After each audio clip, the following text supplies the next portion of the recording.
Hello. It's Hotline League episode 86, everyone. I am so happy to be here with you on this evening. I've got some wine. We're going to pretend that we're all on a date together, all right? It's a double date. Mark and me and how many hundreds, maybe thousands of people that are going to watch this. And Alienware and Movement, our new sponsor, which I'll be talking about in a little bit. Let me just sip some of this wine here. Oh, we're doing wine? I have some wine. I could have got wine. Yeah, go get the wine. You didn't tell me. Well, I don't know. Also, It was one of those days where I feel like I need wine at the end of it.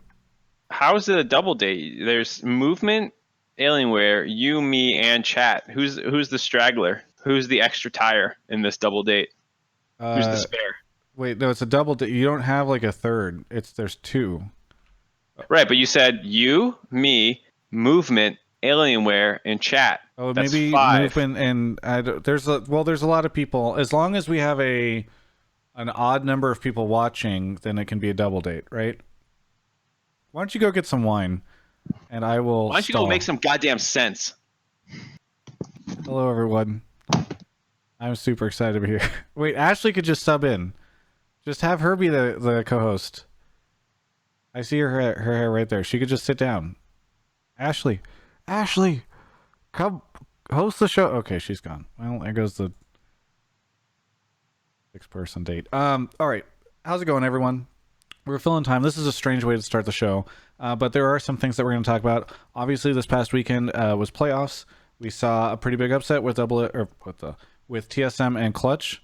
That was pretty exciting. I mean, last week I said that was the more likely scenario. Mark said he wasn't sure. I think he said he almost saw CLG and Optic as being more of an upset scenario, but no surprise for me. No, a little bit of a surprise, but still.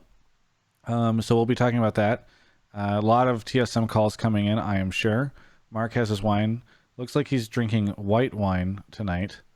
So we'll find out from him in a second, what that white wine is. He's taking a sip. Maybe something he got whenever he went up to wine country not too long ago. Hey. Hello, what's up? I tried to get Ashley. I was screaming to try to get Ashley to just step in as the co-host. I thought that would have been good while you were getting wine.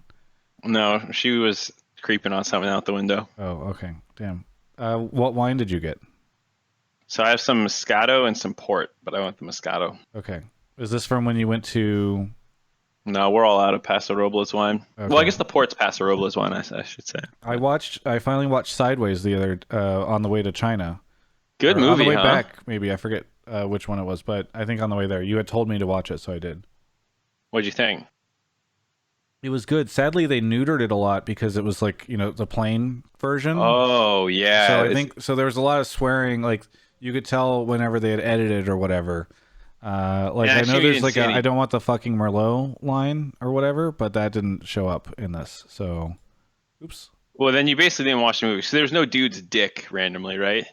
No, it was censored. Yeah. I mean, this is gonna sound weird, but like a lot of like it's kind of Cohen-y a little bit, where like Yeah. there's just these really weird, uncomfortable, but also kind of funny scenes. And I feel like if you don't actually just get kind of like it forced onto you, it's not like as jarring. Yeah. So I don't know. It's Well- definitely a really weird movie, but I really enjoyed it because it's kind of just this like weird adventure. Yeah. Well, either way, I enjoyed it. Let's get back. So I was just talking about playoffs this past weekend. I remember last week I was like, I think TSM more likely to lose to Clutch than Optic to beat CLG. You said you weren't sure, but I feel like I came out on top there. Well, I said I don't know. It depends if you count unpredictability as close because I said the TSM one was more unpredictable. Yeah. So it Whatever. was probably closer to anyways because Optic got poo-pooed on. So anyway, score 1 for Travis. And then what else has happened? Is there anything? I mean, it seems like playoffs from past weekend, playoffs to next weekend. That's kind of like our big discussion points for this week. Oh, the all-team vote came out as well. Forgot about that. Did we not talk about that last one? No, because they hadn't come out yet. It came out on Friday. We were making Oh. predictions, but now we know what they are. Fantastic. Yes. So that's actually pretty good. So people can talk about whether or not they think somebody deserved it or didn't deserve it or whatever. I mean, the fact that the first all team was Team Liquid and Sven Garrett instead of Xmithy, I thought was pretty funny. I mean, I guess not really that surprising whenever you think about it, but I was surprised it wasn't Niski. Oh, really? You thought Niski over Jensen? Yeah, how'd you vote? I voted Niski over Jensen, but I was No, not you're just surprised. saying that. No, You're no, just we saying can go that. back and look at the ballot. I'm gonna pull the ballot up. Also, Do you have I'm the going to say ballot? this right now. I'm not supposed to talk about my votes, but I fucked up on the MVP vote. I already talked to Mark about it, but just so everybody knows. We can talk about it. It's not like I don't think you're supposed to say who you voted for. I know you're not. But I just want to throw it out there that I did my voting last week after Hotline League when I was still jet lagged. And there was somebody I should have obviously put MVP, and I had already planned on putting him MVP, and in that moment I failed. I think the I rest of feel my like voting is okay, but not disclosing your voting is like of the things that you and I shouldn't do, but still do. yeah. Pretty tame if I just said who I voted for. I forgot to vote for a certain jungler in the first place. So. A certain C9 jungler for MVP slipped his mind. And now I'm just worried because I'm going to get hard flamed by the community, especially if he doesn't end up winning MVP. Well, so we'll talk about some of the voting. I have a take. Yeah, You yeah, heard you my do. take We talked already. about that before. Okay. Yeah. Also, Yuli in the chat, with Nick Allen in the chat, lots of friends in the chat, Sherman in the chat. It's going to be a good episode. Look at this nepotism. What? And also, there's some great subs coming in. I need to shout them out. Neon Puddles with 11. Anyway, and Wild Gaming or Wild LOL. All right, let's go. So, I guess is there anything else, or should we just get into the calls? Oh, Honda We'll sponsored get into the call. LCS. I don't know if that's anything that anybody wants to talk about, but I thought that was cool. Wait, this is there we go. You know what I'm sad about? Now everyone wants to talk about Bjergsen leaving TSM, but we talked about that like legitimately. I feel like the last two shows. I don't want to talk about it the anymore. last two shows, and we also talked about it like 6 months ago. And right, like, I used to be the biggest champion of he's going to leave TSM. Now I don't think he's going to leave TSM, so I don't know. Why you flip flop because it's now the popular sentiment and you're a fucking contrarian? Yes, but also think about the amount of people out there that would say I'm a contrarian. By the way, hello. A little bit of lag. Waiting for the lag spike. It's just like a storm that hits sometimes. Yeah, I was like, now that I get them too, I'm like, uh-oh, is it me or you? So I have to check Twitch chat and see. No, if I think maybe we switched to somehow you moving has now we're on the same line or something. Who knows? I don't know. Anyway, but we got the Honda thing.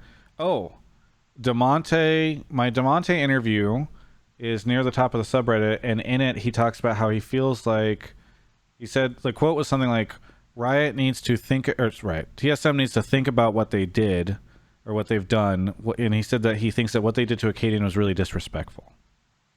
So I'd love to have a call if somebody wants to call in about that. And now there's a thread up about how Acadian probably isn't playing Gauntlet. I think that's the interesting TSM. Well, yeah, I feel like once you pull him, he's just dead for some reason behind the scenes that we don't know. Yeah. So anyway, lots to talk about in the show. Anything I'm forgetting, Mark? No, I'm starting to pull people already. Nice. Do you want to explain how the show works? No. Okay, I'll explain. People. Mark normally does, but normally I'm not actually. There's a lot of calls already, so if this is your first time here, the way the show works, you put your topic in the Pleb Topics channel on Discord. We usually want like a take, not like, hey, I was calling to just ask this question. It's normally like you want to discuss something with us. You have a take like, I think that Acadian should leave TSM because he's been disrespected and he should take Bjergsen with them and they're all going to leave. Or something along those lines. You call in, Mark, or you put your topic in. Mark pulls you into the waiting room. You wait there for us to grab you. Make sure that you don't have your headset muted because then you can't hear Mark whenever he joins. If you are a sub, first off, thank you very much for being a sub. And also, just want to say thank you, and be sure to put your topic in the subtopics chat. Oh, this wine's already hitting me. And that gives you a little bit of a special access. Did you post the Discord link? No, but it's discord.gg/trap. Okay, well, you already spammed the non. Sorry, this line's hitting me already. Yeah. Great. Look, our view. I remember I tweeted this weekend whenever TSM didn't make it, our Hotline League viewership was going to be great. It's already the highest it's been in probably a couple months. It's very funny. Everybody wants to talk about That's more TSM. depressing than funny. You shouldn't have said it. Well, a lot of depressing stuff going on for me lately. Let's just get into the show. All right, let's get the first caller. While Mark is pulling the caller, let me take a look at the subs because a lot of you have been subbing. Thank you so much, by the way, for those that have subbed. When I was in China, I lost a ton of subs, and my Twitch. Speaking of depression, Travis, we got a depressing topic. Oh fuck. Okay. We got A Rock here. A Rock, welcome to the show. What do you want to talk about? Or where are you calling from? I'm calling from Virginia. And what do you want to talk about on the show? I think just from watching the split that NA as a region is worse now than it was before MSI. Mark, couldn't we have waited until I had a little bit more wine to talk about this? No, sir. All right. I'm willing to say Team Liquid may be the same as they were before MSI, but I don't know if they're better. Yeah, I think it's TSM or TL is always hard to judge because you never know how much is their actual level and how much is them being like we're bored in North America. So that I'm definitely agree with. Is NA worse? So we agree, obviously, TSM, unless North America has become fucking incredible, TSM going from the second best team to the fifth place team and looking kind of like dog shit while doing it is probably their own doing more so than the region stepping up, right? Is there any disagreement there, Travis? No, I definitely think that's a TSM thing. It's really, who knows what's going on. I mean, because you could make the argument there, you're like, TSM sucks now, but you can say Clutch looks really good, which I guess we'll probably end up talking about more in the show, but I agree with you, Mark. Right. C9, do we feel like C9 looks worse? They had a rough. It's hard. I really am curious how they look this weekend because I remember we talked about this last week, where the general question was, okay, they looked okay, but they also had a couple of off weeks right before. So like, are they actually in a better place? Yeah, I didn't really feel like they had that many bad games. I think they lost like one to Echo Fox or something. Yeah, but they lost the CLG match, right? I mean, not. I know they didn't lose the final one that they played, but didn't they lose one like before, like in week 8 or? Maybe, but that's fine. CLG's the third place team. You can drop a best of one to another good team. Not mean you're terrible. Sure. For me, I feel like C9 largely feels the same as Spring. I think Niski looks a little bit better individually, but C9 lost to FlyQuest. FlyQuest, that's right. Whatever. Sorry, continue. You think they're about the same?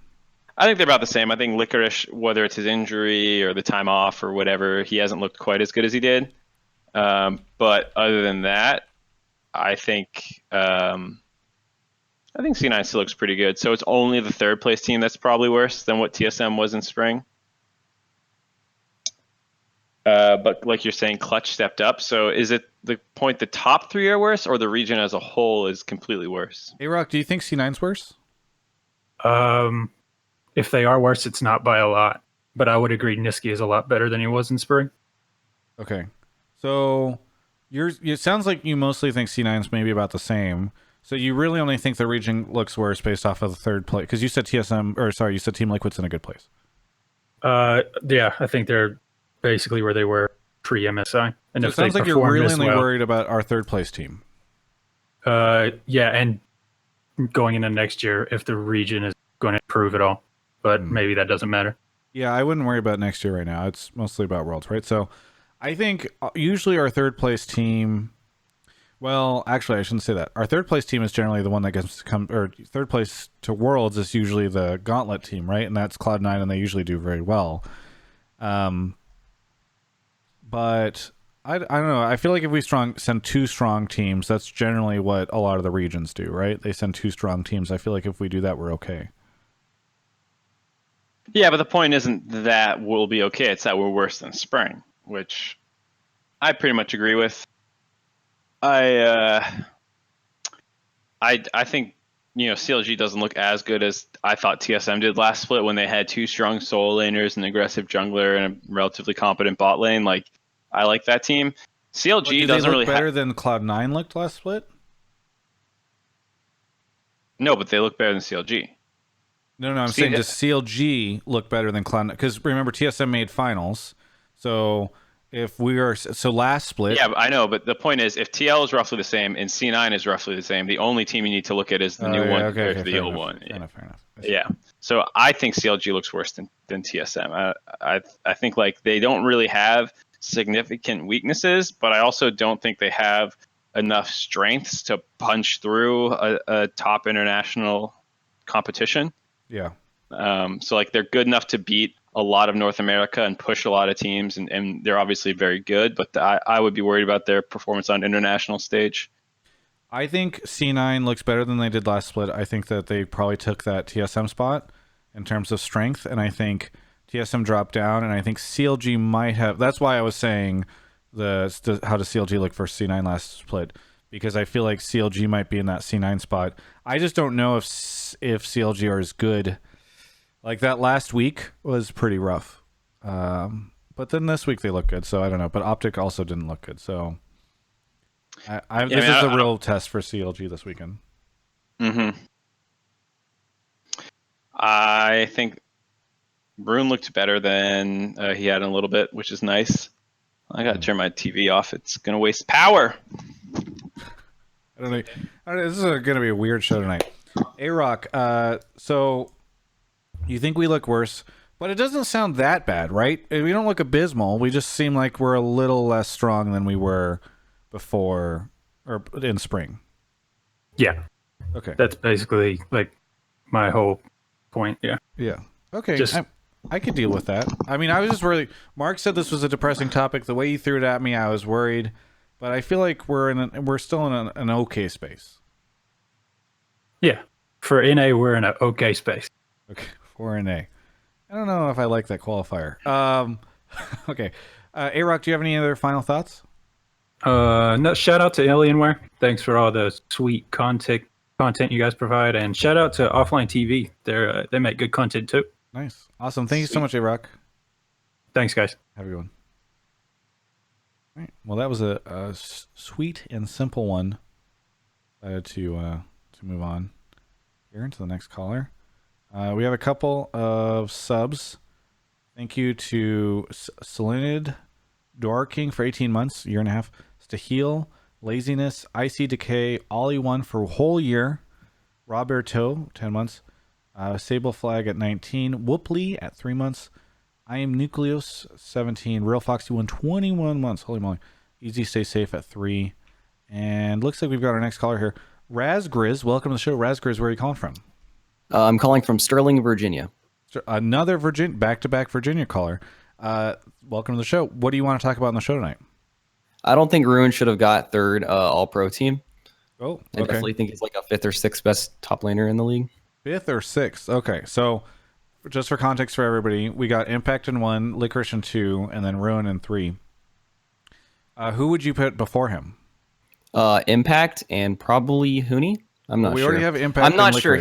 So he's at least 4th, and if I thought about it, probably 5th or 6th. Okay, so we've got Impact and Licorice. You've now added Huni. So I need, if you want to say 5th or 6th, do you have 2 others? Hotzer. And wow, you get on the show and your mind goes blank. No, it's okay. We'll leave it at that because that gets you to 5th, which was what you were saying. So, Mark, thoughts on that? Well, based off my voting, where I put Huni 3rd, yeah, I pretty much agree. Okay. I think for the most part, yeah, Rune's still a good player. Don't get me wrong. I think he does have some strengths. Like, I don't think he's a complete dud. He has a wide champion pool. He has cool counter picks and stuff. And he has the highest solo kills in laning phase of the league, but he also has the highest deaths at 15. He has the highest deaths overall in the league. And his actual like laning numbers are not particularly impressive. I think despite a lot of those deaths, I personally don't feel like I remember them like costing CLG the game, whereas that might be true for like not all deaths are the same. Like you trying to fight a 1v1 and dying randomly is like not as bad as like you getting picked off horribly and losing Baron because of it. So like I definitely don't think like the most deaths in the league thing is as damning as it sometimes is, where I feel like, wow, that guy's deaths really crushed his team's chances. Sven. Yeah, like, well, so Sven has some pretty bad ones. Yeah, Yeah. that's a good example of like, okay, that was like 2 deaths in the game, but one was right in front of Baron for no reason, right? But at the same time, I have a hard time. I can't remember a lot of CLG's big problems coming from him when they lose. It usually feels like big draft dumb mistakes. But I also feel like a lot of the team's success doesn't come from him either. It's usually Biofrost or Wiggly making really nice plays, PoE and Stixxay being good carries. He follows up well with the team. He's clearly a team first kind of player. But like, I don't see enough individually that makes me think he's doing better than a guy like Huni, who has fantastic laning numbers, is always a primary carry for his team. Yes, he has high jungle proximity, but he converts that into actually a lot of kills in the early game. And he actually snowballs his team into the game. And that's why I put Huni third. So I don't think Rune should have been third. I understand why some people voted for him. He has a very strong narrative behind him where it's like they added one guy and they went from 7th to 3rd, you know? Yeah. So I think I understand where people come from, as well as the fact that like when you watch him, he's not clearly bad. So I think it's hard to get rid of that narrative the way it would be if like those deaths that he has so many of were super noticeable in the game. But overall, I agree. Rune should not have gotten third. I don't think individually he has stood out, which is what this award should be. It should be your individual performance, not your individual skill. And his performance has been pretty average. Yeah. For me. I also did not pit Rune in my top 3, and I was going to say this, and then Mark kind of stole my point, which is it does feel as though a lot of like there's been a lot of talk around him, a lot of narrative. People are talking about Rune and sort of the change around CLG. I imagine that's a big reason why he ended up in this situation. By no means is he bad, but I do agree with your take. I don't know if you want to expand on that at all, Razgriz, or if we kind of covered it for you. I mean, you guys know the league better than I do, so you know sometimes I can present a topic and you guys just go wild with it. That's probably the best way to do things. But I think a lot of it just stems from the fact that he goes for a lot of coin flip plays, which probably worked in the minor region where he's from. Isn't he from like some some European country? He's Korean, but he was playing in the TCL. He was playing in the TCL. Yeah. So he probably could just go for these coin flip plays and just dumpster kids before, and now he's trying to do that to NA. And well, we are bad, but we're not that bad. The problem is he played against Dokla this weekend and crushed him. So a lot of people probably are more on the Rune for third hype train now. Yeah. I don't think Dokla should be third anyways. I feel like... yeah. like, and I also read somewhere on Twitter, I think it could have been you that tweeted it, that said that the only people that voted for Rune were not players. They were coaches and other people, just not players though. Not quite. So what happened was there was in the thread where this was announced, the all-pro voting, someone said, what, Rune for third, kind of like you're saying, and Weldon had replied, you don't have to play against him. You should look at player voting where they voted for him. Right. And then so he's basically saying players know best. But then I pointed out that none of the top laners, there's 3 of them who could vote, voted for him. So he missed 0 for 3 from his peers. And the other coaches and players did vote for him. Okay. But none of them are in his lane. And so my point was just, if you're saying players know best, then the players in the lane obviously know best, and they didn't vote for him. So Weldon's point was self-defeating. It wasn't really like a shot at Rune as much as it was that line of logic, as well as the fact that I don't think players know best. Players have no fucking clue what's going on in the league in terms of like their performances on the day. And someone in a Twitter reply had a really good reply where he's like, do these guys scrim, 6 games, 4 days a week? Yeah, who was that? And you really, it was Stillwell. He watched their stuff and stuff. But his point was, players scrim 10 hours a day, 4 days a week. Do you really think they're basing their opinions on players? Of the 2 games that they probably didn't watch in the LCS every week, they're basing their opinions on players off scrims, which is not really the point of the All-Pro team. It's not like they're wrong for using what is their most abundant data source. It's not wrong, but I also don't think it's inherently like, listen to players. They know Rune died the most in the league, because I bet most of them don't know that. Yes. I agree. So, yeah. Okay. Sounds like we're all in agreement. Ruin not top 3. Or Ruin. Thank you though, Razgriz, for the call. Alienware still hasn't showed up at Geek Squad. Just letting you know. Hey! Okay, thank you. Have a good one. See ya. Yeah. Do you want, since we're on the topic, go into this decline to vote bullshit? Yeah. I mean, did you pull a call for it, or is this your rant? No, I just think we should just do it because I don't know if we'll get one for it. Okay, 'Cause I don't know if you people do the notice. rant, and then afterwards I'll do the Alienware plug, and then we'll get into the next call. Okay, can you pull up the ballot so people can see what I'm talking about? Yeah. The problem is the ballot is not going to be really visible on stream, but I will do Full my best. screen it and punch in and zoom around and work with me. All right, I will see You're what my I'm capable of. You're my control room. I am the analyst desk. You'll see Okay, what it feels like to work with me. You I'm not- just want I'm me not to going. find the decline to vote, right? Yeah, you should punch in a lot. Yeah. XSplit doesn't do a great job of. Yeah, there's a lot of white space on here. Yeah, it doesn't. Okay, hang on. I'm going to restart. Anyway, just start talking, and we'll see if I can. What figure it out. is going on? Just scroll. No, You're it doesn't fine. let you scroll. It like only lets you move around the screen.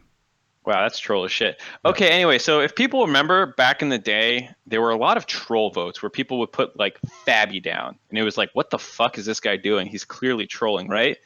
Well, now players have become a little wiser to the backlash. And when they don't want to vote for someone that would hurt their teammates' chances of securing a spot, they decline to vote. You can just not fill it in, and it's not a big deal. So let's take a look at, say, what about Biofrost's vote? He has one decline to vote in there. Really weird. So he puts in Impact in top lane. He puts Licorice in second place in top lane. Okay, and then his third place declined to vote. Huh. I wonder who he would put there if he could have put a player down. Interesting. Very interesting. Huh. Hanser doesn't put any mid laners down. Huh. I wonder who he wanted why he didn't want to give votes to other people. Who was he trying to help out with his voting? Huh, super weird. ThinkCard not doing his top or jungler. That's the only ones he doesn't do. DeMonte also didn't do his top laner, I believe. Why was there DeMonte- no surveillance during the night of the suicide? You know, it's like, what is going on here? You know, a lot of Actually, conspiracy. DeMonte's fine. Was I on drugs? I thought DeMonte troll voted. Well, I talked to DeMonte anyways, and he said he didn't vote because he wasn't sure. He actually did vote. I lied. That was just I miscounted. Anyways, the point is, people should not be allowed to decline to vote, especially when it seems like there's a very obvious candidate like on their team for why they're doing it. You know, like the clutch guys probably want to put Huni and Lyra. I assume Biofrost wants to put.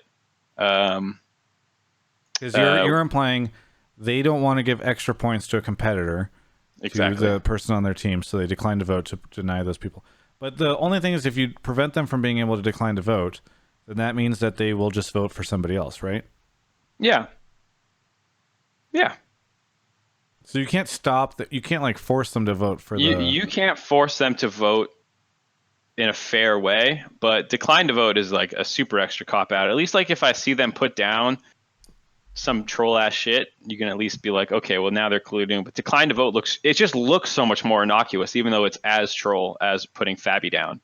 for Bob their the third Valiant in chat wants to know if you know how this works in the for traditional sports and the type of voting. I don't know. I assume you have to fill it in, but I honestly don't know. Yeah.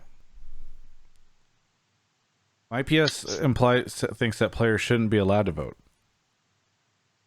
I don't know. I like the whole like 1/3, 1/3, 1/3 thing that a lot of traditional sports do, where they do 1/3 media, 1/3 players, 1/3 coaches. I think it is. You know, for this, they kind of have. I worry a little bit about the 1/3 media in this. It's not 1/3 media, but it is there are a lot of media outlets for this, and I sometimes wonder if it's too many. But I don't know if we have enough talented media outlets for it to cover all this. But Yeah, I mean, at the end of the day, it's just some fun rewards. But you know, Dash gets pretty empowered, like, you know, serious about it. Where he's talking about like, this is like the history of your league that you're writing. You know, where like when someone retires, you'll say 6 first teams, 2 second teams, 5 third team all pro Right. placings and stuff. And then when they get their place in the Hall of Fame, that's what their fucking bullet point's going to be. And if you don't take this part seriously, like in the moment, when you reach that part, you're going to be like, oh, what the hell, kind of thing. And I definitely agree with that, where it feels really, it's like, oh, decline to vote, who really cares? But then, like, in the context of history, like, what if Hooney could have gotten another third, like, should have, I don't know if the, I don't remember how close the voting was. I don't think it was that close. I think he was like 20 points behind, so none of this would have changed. But like, whatever between Crown and Bjergsen, maybe, right? Like, did Honster trolling the vote? Because Crown was 1 point behind mid lane. He's 1 point behind. So if Honster actually voted, he could have, depending on how he voted, flipped the script. And that part's the kind of fucked up part. Yeah. Well, we should also mention the conversation we had with DeMonte this past weekend. Because DeMonte declined to vote as well, right? No, he didn't. I got that wrong. Oh, okay. I misread the sheet. Okay. It was the man above him, his coach. Mark, so that means that this weekend, Mark This is a funny story. Mark outside of LCS. Mark confronts DeMonte and is like, "You declined to vote." DeMonte's like, "I did? I don't remember that at all." "Well, I definitely didn't mean to. I wasn't trying to game the system." Mark's like, "Well, you should definitely always vote." Blah blah blah. And now we're looking at the sheet, and it looks like DeMonte You're making voted. it sound like that was way more serious than it was. We were both laughing the whole time, and he flamed me for putting him 9th on my list. Yeah. I didn't. He was 8th. We're both wrong. All right. It's a vicious cycle. I don't know. DeMonte's wrong about my placing of him. I was wrong about him declining to vote. I don't know if these two things are the same. No one's perfect. Okay. That's great. All right. While Mark gets into the next call, I want to give a shout out to sponsor Alienware. There's an Alienware PC behind me right now. What? There we go. Thank you so much to Alienware. They, along with Intel, this past couple of weeks, Brodin and I were in China. We made some cool content. We're already working on that right now. Working on cutting together a documentary about it. And also, I don't know if I can talk about this, but I think I can. Intel Gamer Days are coming up. There's going to be a cool sale going on soon, where you can get a ton of... It's a really big deal every year. I found about this recently. You can get some cool stuff on sale. So just keep an eye out for that. I believe it's in... I want to say it's in September, but hopefully just know that it's on the horizon. Intel Gamer Days is coming up soon. Alienware participates in that, and again, that's an Intel thing. But they've been doing some really cool stuff. They've sponsored us this whole year, and also some last year. We're coming up in a couple months. We'll have our 1-year anniversary with them, and I can just tell you that my life has changed ever since they came into it, in such positive ways, and just even from a career perspective, they gave me a ton of stability. So I'm going to go ahead and put it in chat, alienware.com/Travis. You can use Travis10 off to save some money on some of their systems and peripherals. You can go check out their stuff. They've got some cool monitors as well. That link is also in the YouTube description. But please check them out, because I cannot explain to you how I would not be here doing the show, could not do the stuff if it wasn't for support from them. So thank you so much to Alienware. If you do appreciate my content, thank you for checking out their stuff. I really appreciate it. Mark, are you off to get the next person? Yeah, I was just waiting for you to finish your read before pulling him. Gotcha. Yeah, no worries. But again, thank you to Alienware for their support. By the way, if you guys ever go tweet at them and let them know that you appreciate their support of me, that's always nice. Just the fact that they know you tweet at them, you comment on Instagram, whatever it is. If they know that you're watching the stuff and you appreciate their support, that helps me for sure. Looks like we got our next caller, which is OPTSM fan. OPTSM fan, where are you calling from? Houston, Texas. Houston, Texas. Welcome back to the show. Frequent caller. Yep. What do you want to talk about on the show tonight? Basically, my whole point is that if TSM misses, as a longtime TSM fan, I want to see a major overhaul that includes player, staff, and maybe even Reggie letting someone else take the reins of the org. So a major overhaul, player, staff, and even Reggie letting someone take the reins of the org. Okay, go ahead and elaborate on this, because I'm interested. So, I'll start at the top and work my way down. with Reggie, when every time it's like, oh well, Reggie's come in, and usually when Reggie comes in, everything gets fixed or whatever. He brings it back down to the basics. It's like you don't see Steve doing this. You never see Jack doing this. And there's no reports of that. Now maybe they say something to the coaches in private, but they're never like hands on with the team. So no other I mean, CEO if Jack of. comes in and is like, "I'm going to coach this team," I think that's a bad time for C9. I mean, so that's kind of my point. It's like you don't see any other CEOs doing this. Sure. Uh, uh, then to go to the staff, like we've had Parth for a really long time, and I'm not saying that these people like I know better than these people, but like there's been so much consistency with the staff that they've kept for some time that if they're getting the same results from it, something needs to change, right? And they always talk about Worlds as their goal, and if they've missed Worlds 2 years in a row, then something definitely needs to change.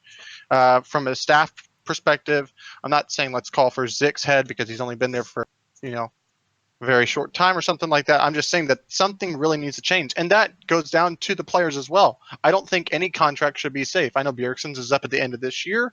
I know they just signed Broken Blade. People talk about, oh well, Sven wants to go back to EU. Smoothie, some people say, is washed up, and then the jungle position is up in the air. And I do agree with DeMonte about what they did to Acadian, but I think that was the beginning of Spring Split when they didn't just outright give him the position and try to make Greg work for it. So, All right. because I think when you make it finals with Acadian this whole time, and then you reopen the okay, well we're gonna try it out again. It's like, oh, wait, I thought I proved myself.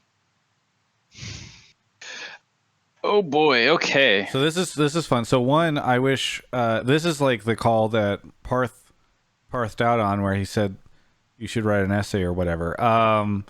Because I remember that was a conversation as well where people were blaming the stuff. It's interesting to me that the only person you are giving immunity to is Zix. You're like, I know they just signed Broken Blade, but they should, even the players should be up. But Zix, he's only been there for a year. I'm surprised that the coach of this team is not somebody that you want to hold accountable.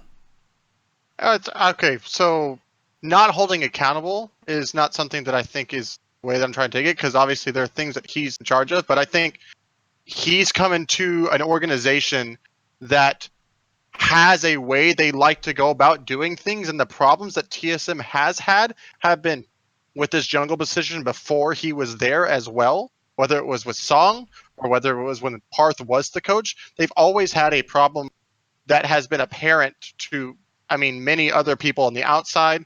And I think Loco was talking about this day. He's like, it's really easy to identify your problem, but it's not so easy to fix it. And it's like, okay, well, let's try to get people in there who can fix it instead of keeping the same people around who have been a part of the problem and recognize it but haven't done anything to change it. Zix hasn't been there for this entire time, so I'm not giving him immunity. I'm just saying I don't feel on the outside looking in, because you can't tell everything from TSM Legends, that he is part of the problem, so to say, since it's been present before he got there. You ready? Am I going, Travis? You going? You can go. I mentioned the thing about Zix, but I want to see what your take is. My take is that like a lot of the times people drastically oversimplify what's wrong. And I think it's weird to be like, TSM's always had a jungler problem, when it's like so different this time around than other times. Like with Sven, for example, it's like on the world stage, he died a billion times and the whole team played passive, right? Like that's not the problem they had here. It's a totally different problem. Yes, it's with the jungle, but I'm always surprised. Like it always feels like a different, like it feels different. Like this is not them on the world stage failing to compete against other top teams. This is them like kabooming behind the scenes and us not having clarity on what happened, and then just like throwing in a sub jungler with no backup. Like that's not like, oh man, things might not work out with Acadian, let's keep looking around even though we named the starter. That's sometimes like he's got Voldemort on the back of his head. Sometimes it's he's dead and it was an imposter the whole time. Right. This is like Acadian's off the org next year, and it's already decided now. There's just no reason to remove him yet. Like, that's what we've reached, and to me, that's like so different than the other problems they had. You know, so like I have a hard time when I don't know exactly what's going on to say like TSM always does this stuff, especially also on the Reggie point where it's like, oh man, no one else has Reggie to step in. Fair enough. You know, most other owners or GMs are not pro players, so like it is a bit of a unique case. But in the past, it's actually worked pretty well. Not all the time. Sometimes it doesn't work, but like he's probably stepped in 4 or 5 times now, and like 2 or 3 of the times it actually helped jumpstart the team. So to that point, one, your point is valid that it's always been a different issue. It has always been with the jungle, but yes, it's been a different issue, or whatever. So I will. Well, what give about the you times that. it wasn't with the jungle and it was with the support? Oh, when it's like Yellow Star, and then we need to find Biofrost and stuff like that. That's Yeah, fine. and Mithy, when it's Yeah, Yellow Star Mithy, like that wasn't a jungle problem. They just had to No, get rid of Yellow Star. They No. brought in Biofrost, and then they went on a disgusting run for a little bit. And Sven was awesome. He was the best jungler in the league for a year before, a different problem happened than the Yellow Star one. So like, So yeah, so when that happens, and I'll say this not to bring it to the point of like Double Lift and Biofrost leaving, right?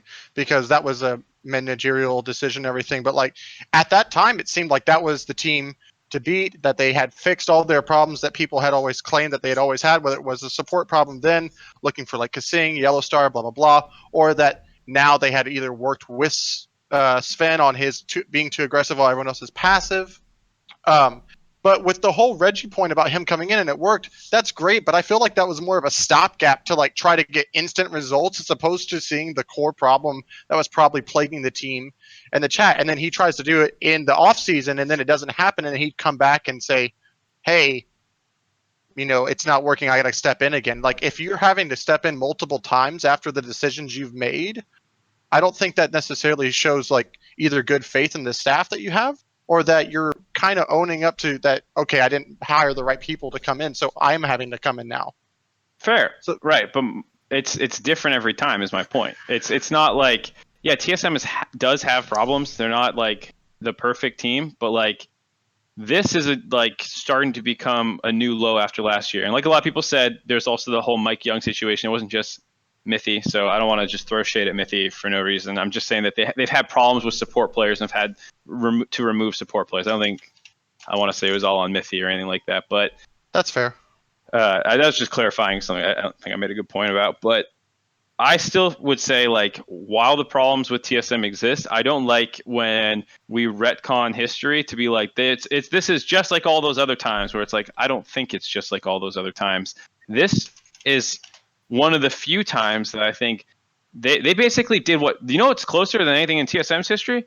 The 100 Thieves situation, where they're like, yep, Cody fucked up. He's not seeing the light of day again. Bury him in the roster, and we'll bring in some unproven guy to go take his spot, even though we know this will not work out, right? Like, that's what this feels like to me.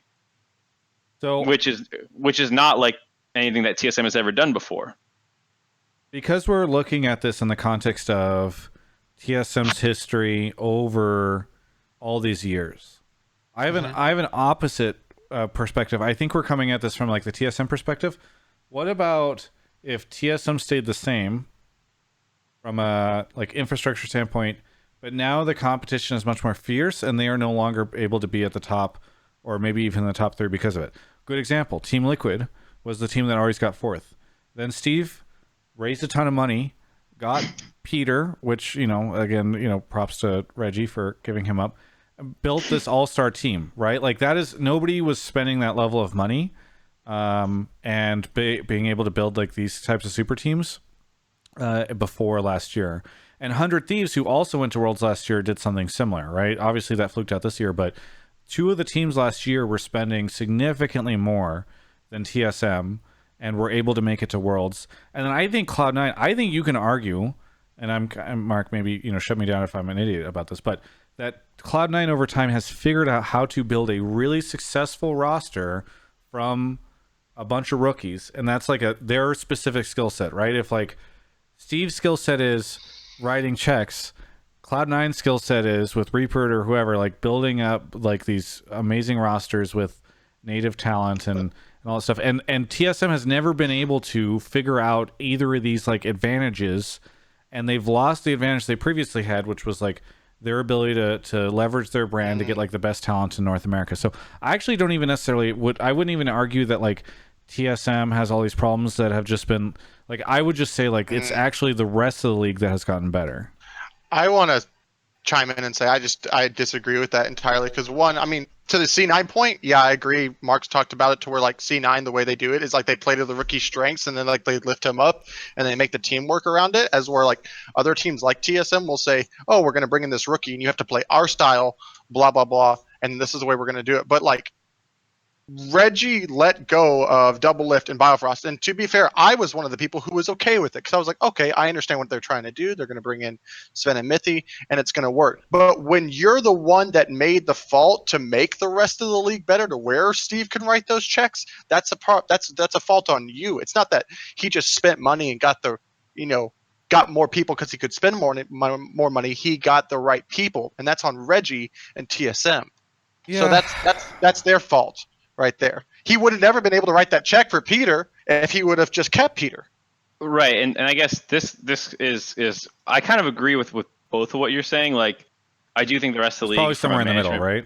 Right, like I'm sure management across the league has gotten better, but like to OP TSM fans' point, that's another different problem that TSM has had than we've seen before, right? Like that was the first time that they jettisoned a ton of good talent still because they, the grass is greener or whatever you want to say. Like, I was also someone who was okay with it. I liked the idea. In hindsight, it clearly hasn't worked. And in hindsight, we can say that was a mistake. And in hindsight, that's a different mistake than we had seen before. Like, we haven't even touched on Bjergsen yet. A lot of people always say Bjergsen in 4 wards and he makes his junglers passive, yada, yada, yada. Even separating that potential issue, whether or not that's true, he also just didn't have a good split. And like no one's talking about that. Like, people will talk about Bjergsen only in the context that he like ruins his junglers. Fuck that. I don't care about what he potentially did to his jungler. What about him? His split. It was average. I didn't even put. This is the first time I didn't put him on my top 3 ever. I think he was. Yeah, I find he it had interesting. One solo kill. He had one solo kill in lane, and he didn't have significant CSD or anything like that. He's always been a lane dominant player who crushes his opponents, and then they spill that over to other lanes. That's pretty much what their MO has been with Bjergsen, and that's not what happened at all this split. He was not that good in lane.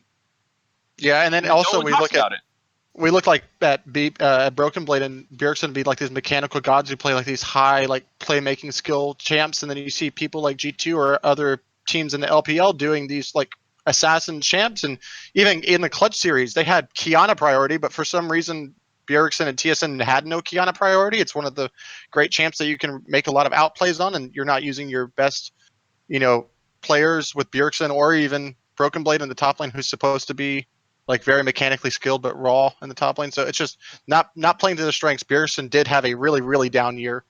I don't know how it ranks in the history, but it's probably one of the worst of his career. So okay, well, Yeah. so we've talked about this a lot, but let's just get to the final core part of which is like what should happen next year.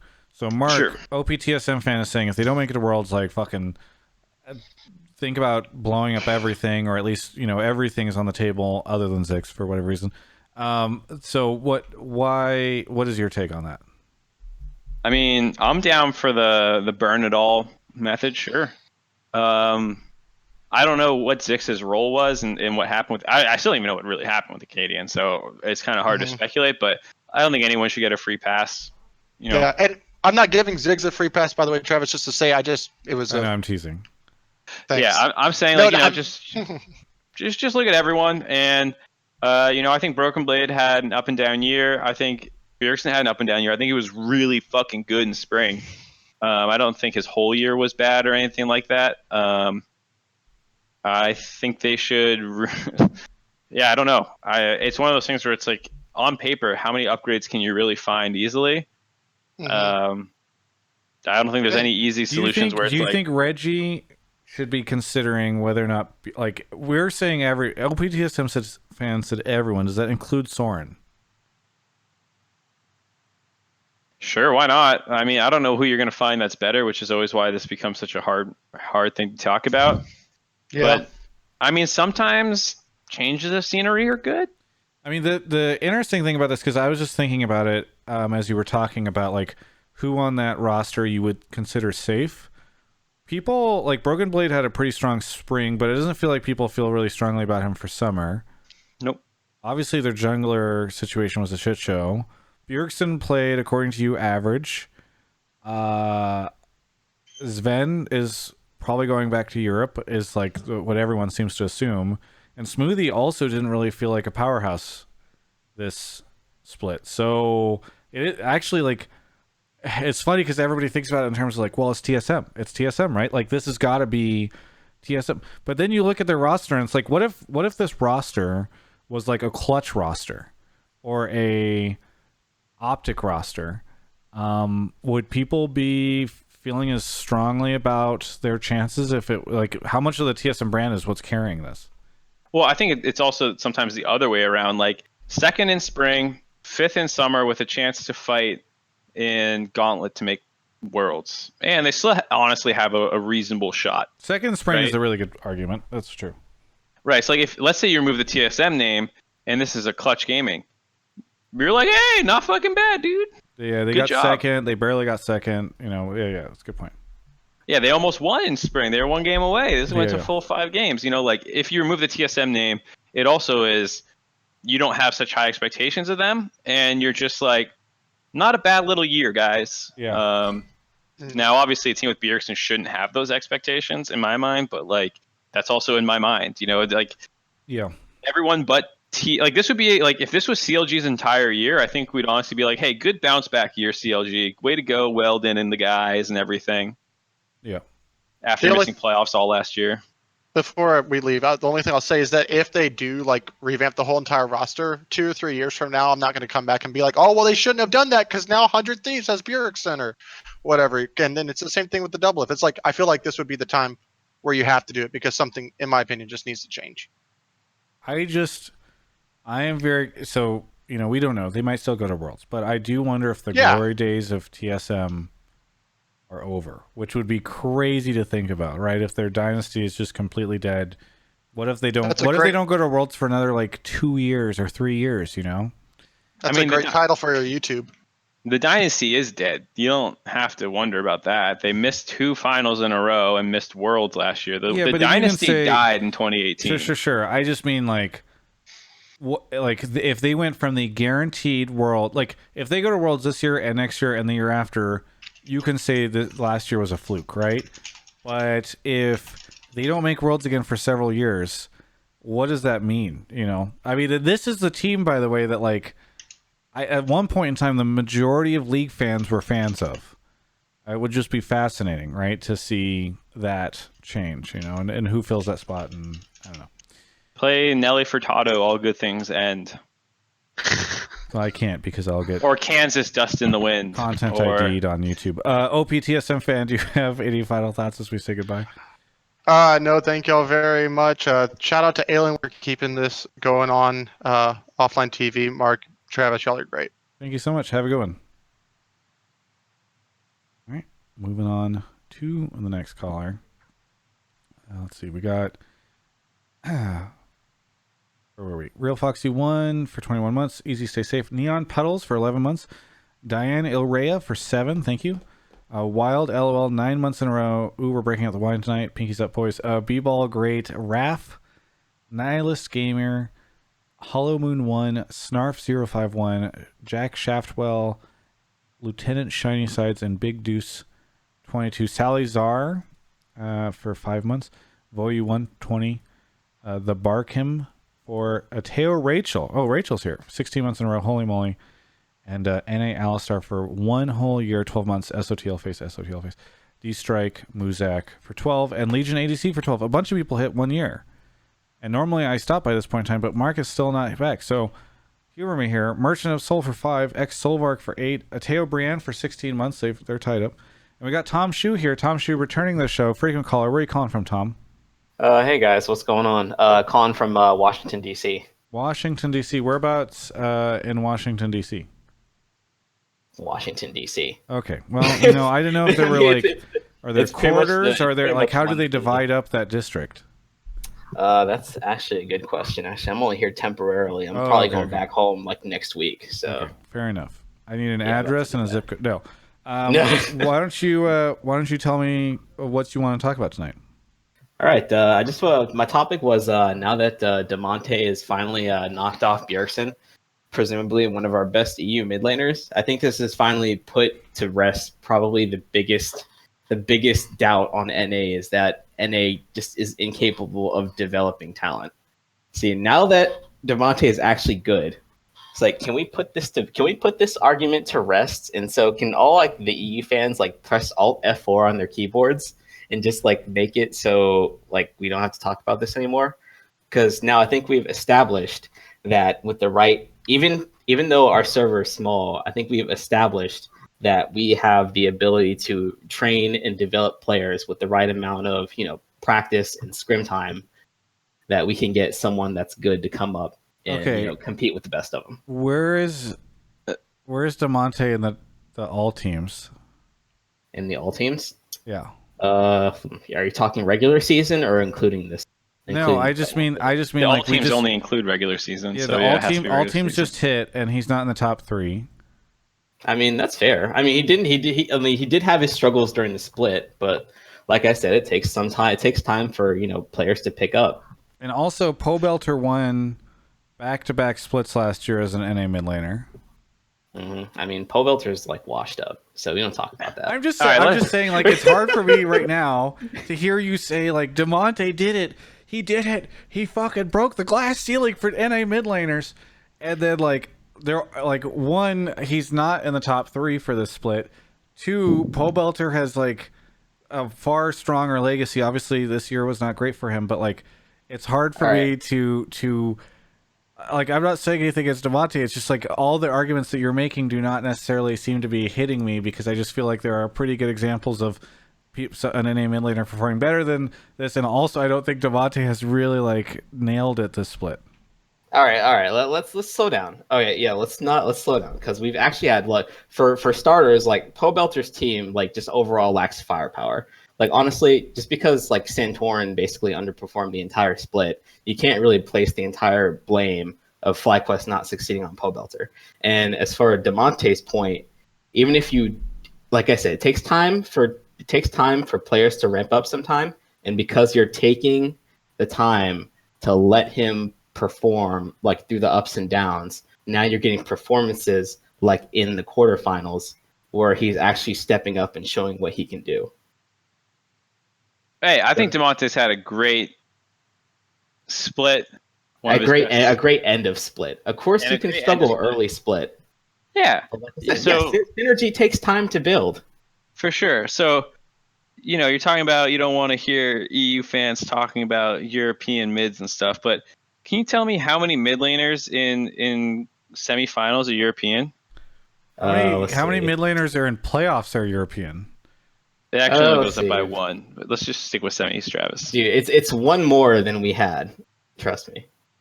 I mean, we have 3 out of 4 mid laners are European in semifinals. Honestly, that's unrelated because honestly, Okay, like what about- mid laner success isn't always dependent on their team.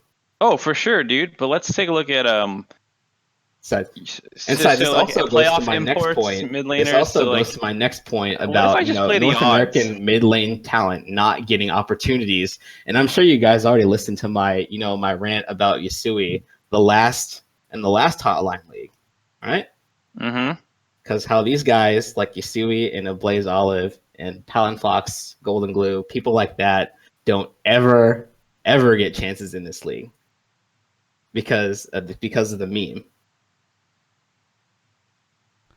It's one of these things, is it the chicken or the egg? Do they not get chances because people want to win championships? And other than Pobelter, it's never happened with the North America. Well, High did it, I should think. It's because they never get the opportunity. Because I mean, it's easy enough to like go and import Mickey and then go watch him bust out for no reason. Like, do you honestly think like I honestly think like you could get somebody, you can get like Golden Glue or someone, and they'd at least be top 5. Yeah, guys like Vile Rose should have had more time. That's true. Wow, Exactly. that is a complete throwback. Mark, I am giving you props right now for just remembering Vile Yeah, Rose. That's maybe we should impressive. have. What was his name? The eye. What's his name? Twitch chat's throwing out Man Cloud. Dude, what's it? No, Oh yeah, Man Man Cloud was Cloud. good, but he Zuna. declined. Let's bring Zuna back in. No, Oh yeah, who was it was Inox. Yeah, Inox? Yeah, let's get Inox back. He just needed a little bit more time, dude. You're right. exactly. All he needs All is a these little bit more guys, time. He'd be they fantastic. were about to clap Caps and Faker and Rookie and these guys, but they just came up short. Oh yeah, Shifter needed another couple more years. He only had 5 or 4. No, I think Voy he's Boy? lost. He's lost the team fight. Oh, tackle. Voy Boy. Too late. Yeah, you're right, dude. Voy Boy was right on the cusp of beating Rookie as well. I like Voy. I like a lot of these guys too. I'm just using the point that like, come on, bro, we weren't fucking throwing away superstars here. Bro, I'm just saying the infrastructure is Jackie. better. Hollow The Moon in chat infrastructure is says better. Reggie needed more The time. scrims are better. The Reginald. talent is better. Yeah, Like- you know what TSM fucked up? They didn't give that Reggie guy more time and took that Yeah. fucking European Bjergsen and ruined it. Honestly, like I said, just bench Bjergsen and then just pick up a Blaze Olive and they'll be good to go. Trust me. Okay, hey, Top Shoe, I want to thank you so much for calling in. Sorry, it's a great call. No, whenever you call. I'm serious. Like when DeMonte goes to Worlds and like craps on Caps, you'll all be sorry. Trust me. Top Shoe, thank you so All right, much. Anything dude. you want to say on the way out? Support your local talent. One like Eagles, one NA mid laner. See you later. Hey. Tom Shoe is clearly an NA mid laner. That's what I'm realizing. I feel like he's got to be. He is Yasui, right? yeah, I feel like I know what Yasui sounds like, but yeah, I always love Tom's calls. It's just fun. yeah. I don't think I ever agree with him, but they're fun. Right. I mean, who would? Grumpy Monks for 8 months. Perdouche for 2. So many things for 18 months. Kanye Northwest for the 100 bits. The Real MC30. Joe 42792. Apex Battalion. Joe gifted a sub to Ramaris, and then Fragbite Light for 19 months. And we're all caught up. If anybody else wants to sub, then we wouldn't be all caught up. Let's see. We got the biggest cow here. The biggest cow. Where are you calling from? Hello, I'm calling from New Jersey. New Jersey. We have a lot of repeat callers this week. What do you want to talk about on the show tonight? I want to talk about how TSM's biggest mistake ever was putting in Spica for playoffs. Hey. He literally cost TSM quarters, and it was literally the worst move they could have ever done. Mark, was it that bad? Did he cost them quarters?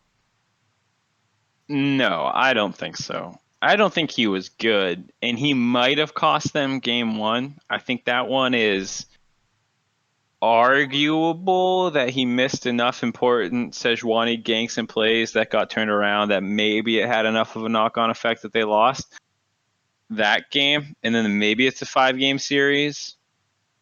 But I don't think Acadian was playing so much better that like they flip a 3-1 into a 3-2 in their favor or anything like that. I don't think Spica cost them that series. Okay, well, why don't you make your case biggest cow?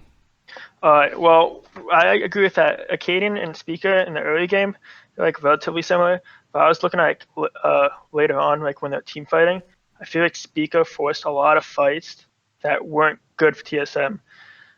Like I feel like he wasn't taking calculated risks. He was just taking risks, while Acadian's more calculated with his engages. I feel like because he played Sejuani in the first 3 games and then Driven in the 4th game, and they're all engaged champions, and he just did not engage well every single time he went in. I mean, he had a couple pretty big ones. I think it was game 2 he had, or maybe it was game 3. Which was the one they won? Game 3, right? He caught a bunch of people out of position really well. He punished Vulcan really hard. He killed Vulcan like in 4 different fights in a row by hitting them.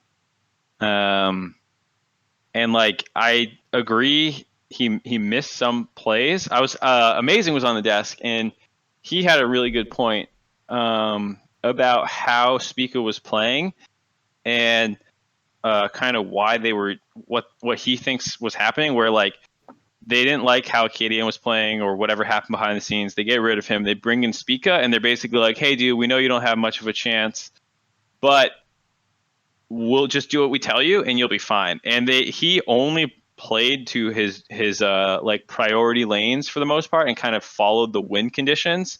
So like if you have a winning bot lane matchup and a losing top lane matchup, most of the time you're going to want to play around your bot lane matchup so they can pressure harder, you can gank it, potentially dive it, do that kind of stuff. You can go to your losing matchup, but you have to have riskier 2v2s then if the other jungler shows up and stuff like that.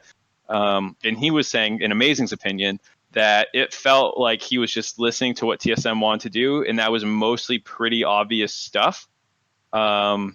And that was, mostly playing around their strong lanes, whichever they drafted for. And he never did anything like unexpected. And so that's why he, Amazing was saying Lyra was able to do so much work against him. But I think it's definitely a point that, like, yeah, Spica, whether I don't think it's because he wasn't good enough or who knows, but he definitely didn't do that much in the series. I agree he wasn't great, but like that didn't look like who other than Spica was playing better than their counterpart? Like who was popping off and was gonna if you gave him a little bit more breathing room, that guy was gonna win them that series. I guess that would be my question. I was just happy to see that TSM spot lane wasn't dying that much in the early game like they usually were. TSM's bot lane was playing better than we had seen in some of the regular season games, but they were still getting outperformed by Cody Sun every game almost. Yeah. So it's not like, if you just gave them a better jungler, their bot lane would win. It's like, well, they were losing for the most part. So I have a hard time buying it was his fault. I think who knows what happened with TSM. I think the change was obviously terrible. And I'm sure your morale takes a huge hit when it's like, yep, that guy we said was our starter, we kicked him.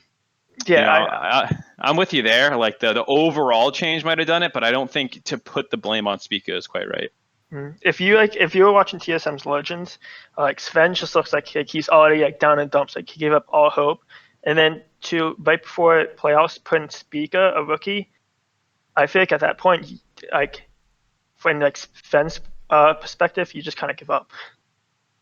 Yeah, I mean, I wouldn't want to admit that I'd get demotivated, but fuck yeah, I'd be so sad that this is like what our team has become after almost beating TL in spring finals. Mark, okay, so the original take was the biggest cow said that putting Spica in was the biggest mistake, right? And stopped them from getting to quarterfinals. Do you think, Mark, you think that even if Acadian was playing, they wouldn't necessarily make it to quarters? Or to semis, I mean? I don't think so. They looked really bad, and obviously the fact that they made this move showed that the problem behind the scenes was likely even bigger than we saw on stage as just observers, right? So that's why I think even if they kept Acadian, there was something fundamentally wrong with how they worked as a team that spurred them on to make this change. That wasn't going to go away. Do you... Mark, I'm kind of curious. Do you... And feel free to cut me off if we have this take or question, but do you think TSM makes Worlds through Gauntlet? I would say the odds aren't as bad as I think the community is making it out to be right now. But I wouldn't bet. I wouldn't bet on it. I'd bet on CLG or C9, whoever, ends up as the other team that doesn't make it through points or beats TL or whatever. All right. Biggest cow, any final thoughts?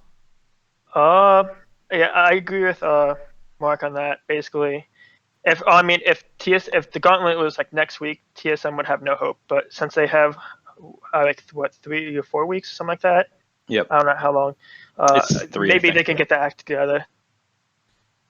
Do you have anything you want to say as we say goodbye, Biggest cow? Yeah, vote for Travis for Content Creator of the Year. He really deserves it. And Shocks for Esports Personality of the Year. Thank you. I don't think I can. And me for fucking what, dude? I don't think you were nominated, sadly. I'm not promoting it because I feel like they do they try to kind of just game everybody's followers to get people to vote for them. But I also don't think I can beat Courage, or I think even Nade Shots in my category. But I do appreciate Biggest Cow. That was really nice of you to say that. Thank you. You're welcome. Yeah, have a good one. You know what you need, Travis? You need to run a smear campaign on your opponents. Yeah, fuck Courage. I heard he eats peanut butter with, I don't know, something that's disgusting. I'm not very creative. Just That's pay why I some shouldn't win Content Creator of the Year. pay Brodin to like splice a conversation, like a sentence together of him saying like I kick puppies or something, you know, like yeah. My only problem with that idea is when you said pay Brodin. That was the part that really threw me off. Not a big fan of that in concept. exposure. Oh yeah, when that's actually that is how he likes to get paid. When you win Content Creator of the Year through this video campaign, you can say this was done by my campaign manager, Brodin. My campaign manager. Okay, let's take another call and then we will do our little ad break. Cool. All right. Moving on to the next caller, we got Craig Yorger for 16 months. Thank you, Craig.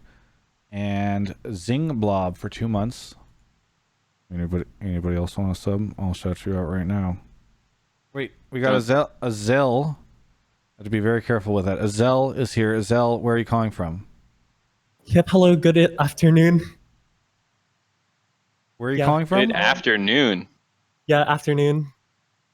Where? I'm personally originally from Bangkok, Thailand, but right now I'm in Tokyo for the summer comic market. Wow, awesome. What is that? What is the summer comic market? Basically, every anime viewer would know that in Japan, every like summer and winter, there's the Comic-Con events. Okay. So, like, if Mark C needs some like anime posters to fill his room again, you know, maybe I could buy him some. Yeah, any Halloweeny anime posters, I'm sure me and my girlfriend will appreciate them to stick right over there or something. Halloweeny? Yeah, she's a big Halloween nerd. Everything we're getting is, I don't know if you can you see that table? It's got spider web design things on it, and there's little baby pumpkins on it. Well, Azel, welcome. Thanks for calling in, and cool that you're calling all the way from Tokyo. What do you want to talk about on the show tonight? Basically, I was wanting to talk about just the general culture of fans in general, and why I think it's really impacting like the face of the competition in America, I guess you can say. Because, for example, if you look at, say, the GPL or like the Japan League or anything like that, the fandom and culture is more of like cheering the actual winners and then also supporting the losers more so than actually just like flaming them on the internet. Because what I think is a lot of the NA fans really flame and blame people out of like frustrations because they're really passionate fans, you know. But I think those fans are like approaching it wrong. And then if, you know, us as fans, if we can actually change how we outlook in cheering our teams or supporting our teams, I think the like players and organizations would just have a much better time in general. Can you give me an example of this? One of the two observations that I looked at in North America that actually is really successful with their support of like the hype for the fans and everything was initially when organizations like 100 Thieves or Immortals actually first came in. They're completely new organizations with also, say, some rookies and also some imports and stuff that were super hyped. And then everyone was super excited and supportive of, say, Noah or Nate Shot and stuff like that. And then it was just a very general air of positivity. And then, you know, everyone's just feeling really good coming in and all that is how I feel. Okay, so I think my only concern is so we've had calls somewhat similar to this in the past where it's just sort of like, hey, look, people shouldn't be dicks. And I always appreciate that take because I generally think the world, you know, it's getting a little big, but the world in general could use more positivity. That is why I'm more of an optimistic person while Mark is a terrible human being. And we work well together on the show because of that. And so for me, the idea of like, hey, be more supportive of the winners and also like fans be supportive of your losers whenever they lose because, you know, you're still fans of them. I think that is a really nice thing to say. I just don't know how practical it is. But you're mentioning that this is like, you think that the fan culture, now I know the fan culture in China is actually awful in certain points in time, but you say in other regions it is better than what you see in North America. Yeah, some of these smaller regions, like the GPL in general, because we're like a wild card region, right? Like, I think it's because we know that in the international scheme of things, we're not as relevant as all the other major regions or something like that. So, you know, everyone's just really supportive of each other and know that we as a whole just want our whole region to be better as a whole, rather than saying, hey, I guess I'm just gonna be like the one super team or something like that. I agree with the idea that like the negativity around teams definitely goes too far, but I'm also kind of in agreement with Travis where outsider looking in, it seems like it gets really bad in other regions as well. Korean pros have had to deal with some pretty like nasty shit when like they bust her out, like when it happened to Dade way back even in like 2013 or 14 when they lost. I know it happened recently like with Brazilian fans like really hating on the team that represented them because they won instead of the team they wanted to win. And it was kind of similar to what happened with us in 100 Thieves, where a lot of people were like, man, I don't want fucking 100 Thieves to go. And like Travis is saying, China as well. And I admit that I'm not as low to the ground as I am in North America. So it might be the case where those are the outliers, and that's why I see them, but it's not how the whole region is. But it does seem like every region has their fair share of like Vipers attacking teams that disappoint them. Right. But I think the point that I was kind of making is I think it would be better if there was like a good equilibrium between the negatives and positives. What? Oh, Mark's moving to show the cat. So you say equilibrium. Do you not feel like we have equilibrium right now? I feel like overall, like the NA fans are pretty positive. Yeah, I do think so too, but then I feel like I think we can just look in more of the harsh parts of it where a lot of people just tend to like play the blame game and stuff like that rather than more of the supporting thing.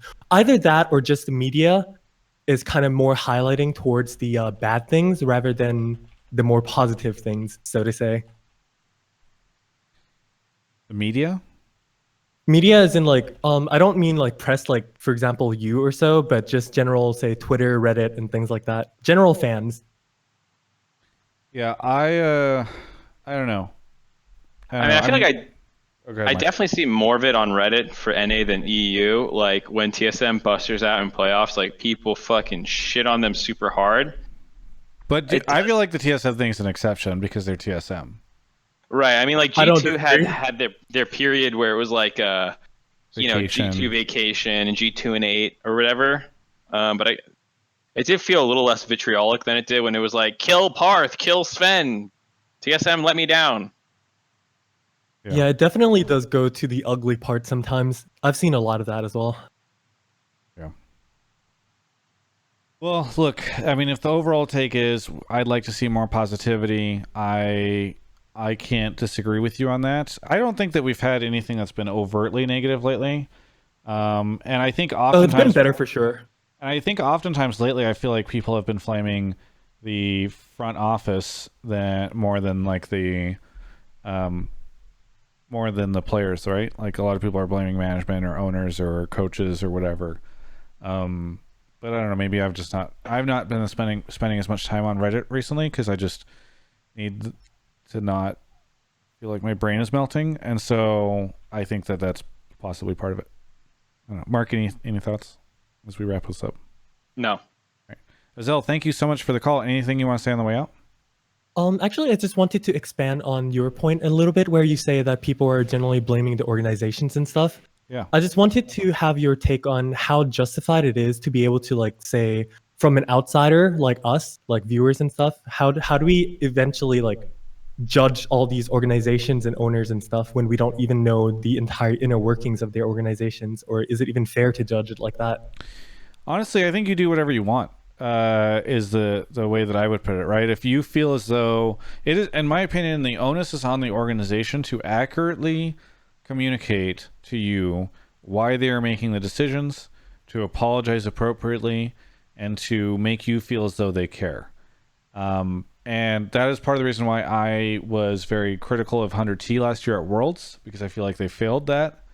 It is one of the reasons why I think teams like Team Liquid, for instance, have done a really good job of accurately communicating. Like whenever they make a big change, like Steve has a video out explaining the change.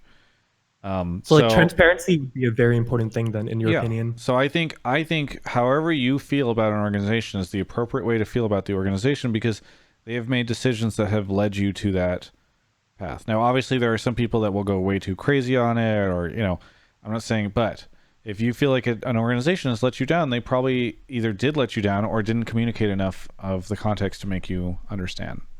So Definitely, I agree with that. yeah. Hey, thanks so much for calling in. Yep, Azil, thank you very much for having me. hope you enjoy Thanks. your Weeb convention in Japan. I will. Yes. Well, hopefully, we'll have you on again in the future. Thank you very much, Travis. Thank you. All right, so we're going to take a quick break before the next call to talk about our newest sponsor. They're coming in across a ton of my content, including Hotline League, and that is Movement. So right below the stream, so if you're watching the VOD, in the YouTube description, you can catch it out. You can catch a link to it.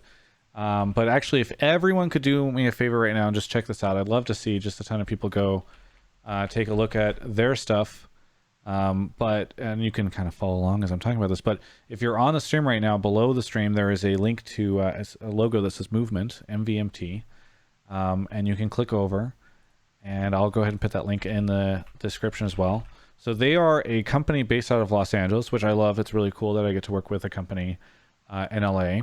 And if you click that link, you get 15% off at checkout. And what they make are a bunch of cool things, including watches, sunglasses, and even the glasses that I'm wearing right now. These are meant specifically for computer screens. You can check them out. So if you're looking, they help with the light from the monitors.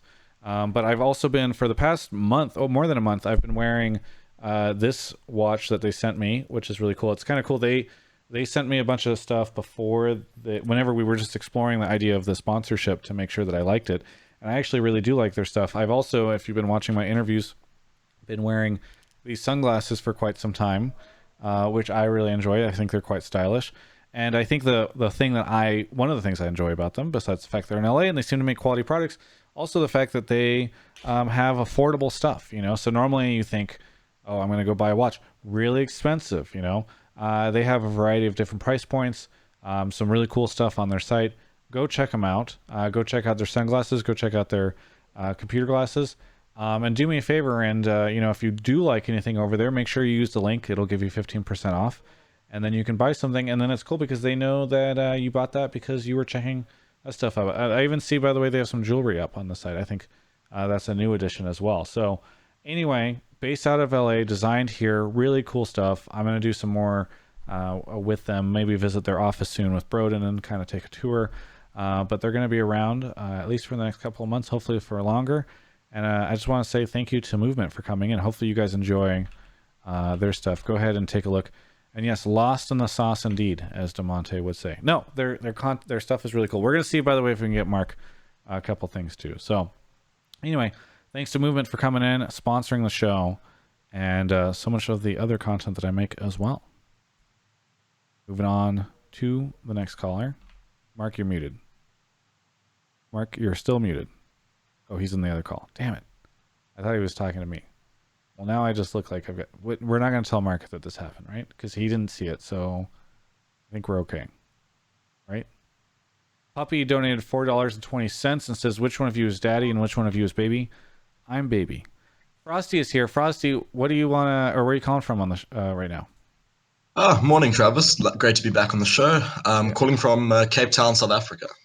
Cape Town, South Africa. Man, I love it when we get these international calls. What time is it there? 6:30 in the morning. 6:30 in the morning. Why are you up at this time? I've been working throughout most of the night, so Okay, good reason. Jesus, so you haven't slept yet? Say to watch us. That's a terrible reason. Yeah. Well, see, the thing is, I watch all the VODs because tuning in for the live ones is usually a bit extreme. The last time I was on was like the Peter one, like March last year, so it's been a bit of time. Well, welcome to the show. Is that your phone ringing? Or is that Mark? Yeah, that's my alarm. Oh, that's your alarm to wake up. Yeah, standard. Right. Well, either way, what do you want to talk about on the show? So, with the way that playoffs have been sort of panning out this year, just a bit of disclosure, I've been a C9 fan since, the Meteors high balls iteration. But with the way that things have panned out, with C9 probably going to be landing up higher than third seed, they're probably going to land up as the second seed going into Worlds. What that means is that C9 is not going to go through the usual process of the gauntlet. And as such, they're not going to have that whole, as Reaper would call it, sort of a warm-up period where you would get all the experience playing against the play-in teams. And my hot take on this is that C9 is going to be really disadvantaged by this, and for the first time since, I believe, 2015, not make it out of groups. Wow. So you put that much weight on their play-in experience. I do, yes. I think that it is really important given the fact that, I mean, I'm not sure how many people are going to be fielded as far as the rosters going to Worlds this year, if it's still the standard 7-man roster or not. But given C9's penchant for flexibility, finding an iteration that works really well on the world stage, I think is really useful to do that sort of in the play-in period, and not having that opportunity, I think, is seriously going to impact them. But also, and this is just put in perspective with, I think, the relative strength of other regions doing pretty well, moving towards the world's patch and the world's experience. I'm So glad do you think, sorry, if CLG gets third and goes through plans, does CLG get through in groups? Who cares? I don't think so, but that's just more on the quality of the CLG roster. Thanks. I care. Mark, what were you going to say? We're talking about C9, all right? Yes, but the context is the value of play-ins. Yeah, so we're still talking about C9 and not getting it because they're too good. I think it's interesting because I was about to say I think the group draw matters a lot, but then I think you kind of sort of already addressed that with you saying, given the strength of other regions right now, even second and third teams might be pretty good. So I definitely think it's possible. I think, you look at last year and they went on a really big run through play-ins. Like you said, they played a full 5-game series versus Gambit, if I remember correctly. Yeah, and then, Gambit and Det FM as well. I think they struggled with in one of the group stage games. Yeah, I mean, they dropped the group stage. Yeah, there's a play-in group stage game they drop, but then I mean that's kind of fine because it's whatever. Yeah. I don't mind if someone loses a +1, but the best of 5, I think going the full 5 games, if I remember correctly, was very surprising. And then I have a hard time believing that without that period of ramp up time like you're talking about, they could then go beat RNG in some games to go get out of that group. So. Well, exactly. Yeah, you're gonna get all the int out of your system in the play-in stage, and then once you really sort of got your final configuration up and running and sorted, that's when you start sort of playing in the group stage and actually getting your final iteration. Because I believe Blabber was also playing some of those games in the play-in stage, if I'm not mistaken. I might be shaky on that. No, he played a couple of them, and I think they never used them again after play-ins. Mm-hmm. I think that is also worth noting and mentioning, as I was saying, with C9's sort of tendency to shift the roster around. Yeah, I mostly agree with your point actually. As I keep working through it, yes, the difference between you get easier opponents if you're a second seed. In theory, the reality is it almost never breaks out that way. First seeds are usually the strongest team in the region, but second and third seeds seem to be relatively flip-floppy in how good they can be. Sometimes the third seed's better than the second seed. I mean, our third seed usually outperforms our second seed. Yes, it happens for us. It happens for the regions as well. So I don't think the difference in quality of group that you get between second and third is as substantial as when you're first and you don't get another first in your group. Exactly. You don't have to worry about that. So I definitely agree. Between if C9 is going to get second, I almost feel like they would prefer to get third and have to play through the play-in stage where they're probably not in much of an actual threat of getting knocked out, and then you get to actually get valuable scrim time. You get to get some of the nerves out, I think. So I agree it's better, but I'm not sure if they don't get out then just because of that. I don't think the problem is I don't think that there's enough. There's too many factors to say that that's why they wouldn't get out, right? What if they end up in a group of death? What if they end up with a really easy group? What if Licorice's wrists explode? Yeah, exactly, right? That's the thing is it's hard to say, well, this is going to be the one thing. You could argue though that it would be better for them, and I do wonder if it is better for them. I mean, they also even get the gauntlet, right? Which I remember one year they talked about how they played more games in the gauntlet, or as many games in the gauntlet as they did the entire. That was the year that they kept They reverse reverse sweeping. swept, yeah. They played 15 games or whatever. So I don't know. I think it'll be really interesting to see how they look this year. But again, like the problem is, then you can always just say, well, maybe Niski. Is Niski still in the chat? Maybe Niski didn't perform very well this year, and he was the problem. You know, like there's so many factors involved. So, but I mean, Frosty's making a specific prediction, Travis. He's saying he's making a number of predictions. Actually, they're going to go off points at second. They're going to get seeded in, and then they're not going to get out of groups. Do you agree, Travis? The first prediction is what? The first prediction is they go on points and get second. Yes, I agree with that. And then due to that, they don't get out of groups. Or not even due to that, just separate prediction, they don't get out of groups. Yeah, but he's saying due to that. Yeah, but it doesn't matter because you can't prove him wrong. You're right now asking me to predict if C9 makes it out of groups at Yes. Worlds. Yes, We don't know the if callers they've will go back and qualified. find this. We don't Frosty know will what be their group here. is. Doesn't matter. Frosty made a prediction. You either August 12th, they will probably not play a game until October 2nd. You're asking me to predict whether or not they're making it out of groups. It doesn't matter how hard the prediction Yes, is. C9 makes it out of groups. Okay, Come great. on, Travis. There's the hot take we've been waiting for this entire evening. Yeah. You put the pressure on us. Where's your chance to shine? I predict I won't crash my car in exactly 37 days. You know, Right, that's a ridiculous prediction. I predict you crash it in 37 days. Okay, and I also predict C9 doesn't get out of groups. Okay. Why not? I'm with Frosty. All right. Ugh, always love the solidarity. Hang on, let me Mark. tweet this really quickly. Okay, continue with, I don't know, Mark, is there anything else? No, that was mostly it. Just a ridiculous prediction that doesn't make any sense. But... Okay, great. Because I got to tweet this out. Mark Z. Wait, what? Why won't your Twitter come up? Whatever. Why when C9 comes up, it's always negative?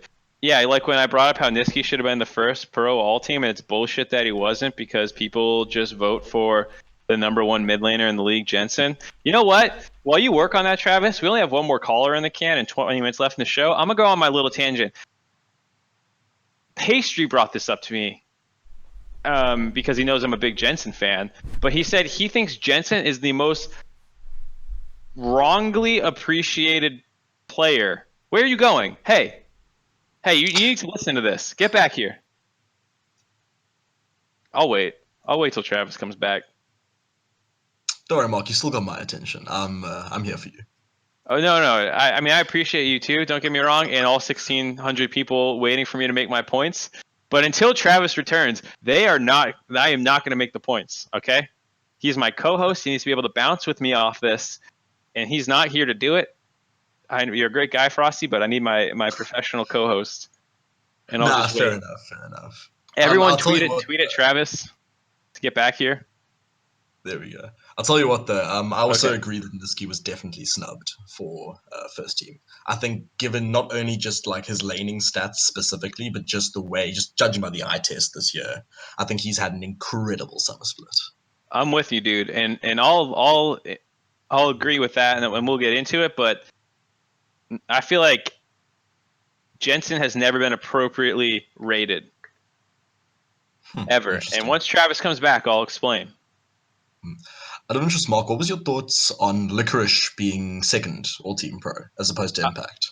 I voted Impact first as well. I think with the injury... Oh, he's back. Travis, are you ready for my monologue? I had to use the restroom, and I thought your monologue would be a good time to do it, and then you started screaming at me while I was in the living room. You must participate in my monologue. You need to bounce It's a monologue.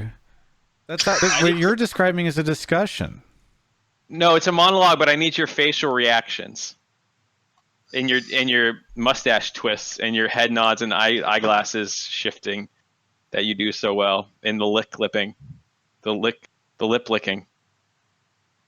Go. Anyways, so the point is Jensen never gets rated correctly because no one ever understands what he's doing apparently, or there's always some other narrative in the season that people just kind of go over. So 2 years ago, maybe it was 3 at this point. I think it was 2016 summer. Right? No. Pastry put it in my mind because he said Jensen's never appropriately rated. And I was like, holy shit, you're right. Because that motherfucker led the league by 50 kills in, I think it was summer 2016, the last year we had best of threes in the regular season.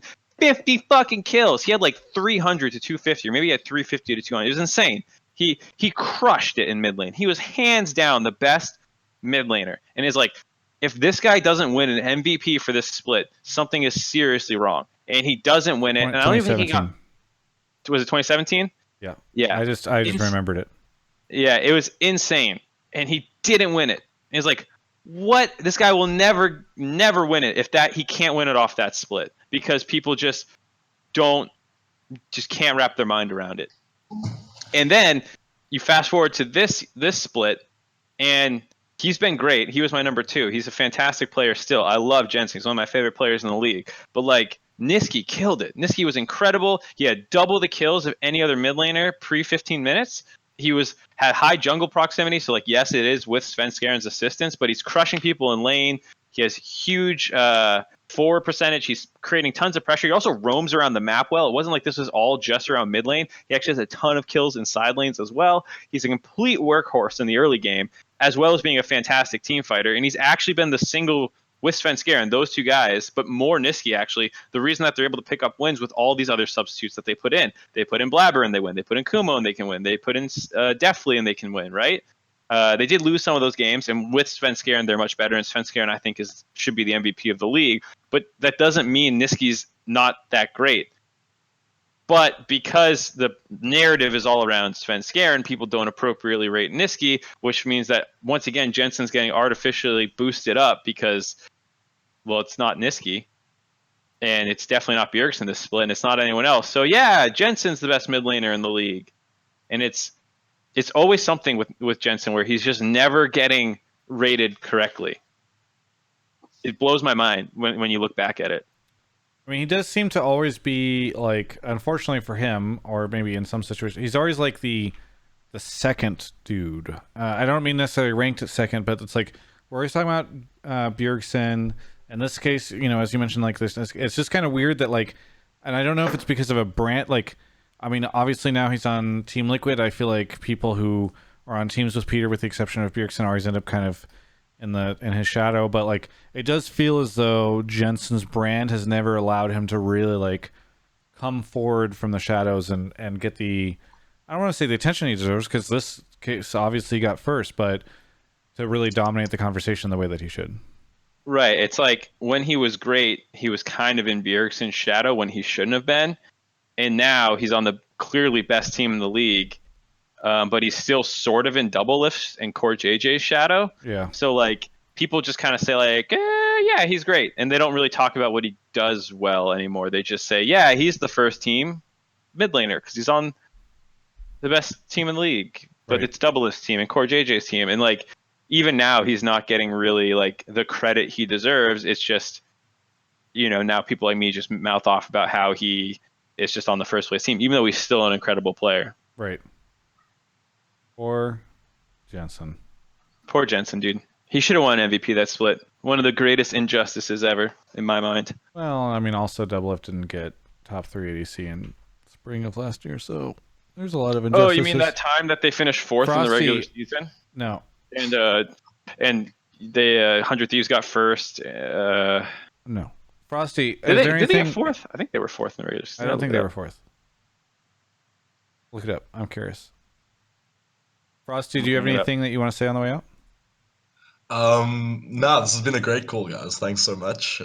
Great to be back on the show, and They were enjoy the fourth. rest of the evening. Thanks so much for calling in, Frosty. Really appreciate it. Have a good one. And to you. Yeah. Hey, Travis. Mark, we got the last caller. They were- if you they want were to move on to fourth. the last caller, we got the last caller. We don't have that much time. We got to get through this quick. Yeah, Mark, could you please go we get the got last caller? 15 Mark, minutes. We got to They get the were last caller. fourth. Mark, could you please, Mark, As a super team. Mark, we've got a caller waiting in the waiting room. Please go get And- him. Please go get the caller. Mark, Okay, I'll go get him. thank you. Really need to move this show along. Let's see. Where are we?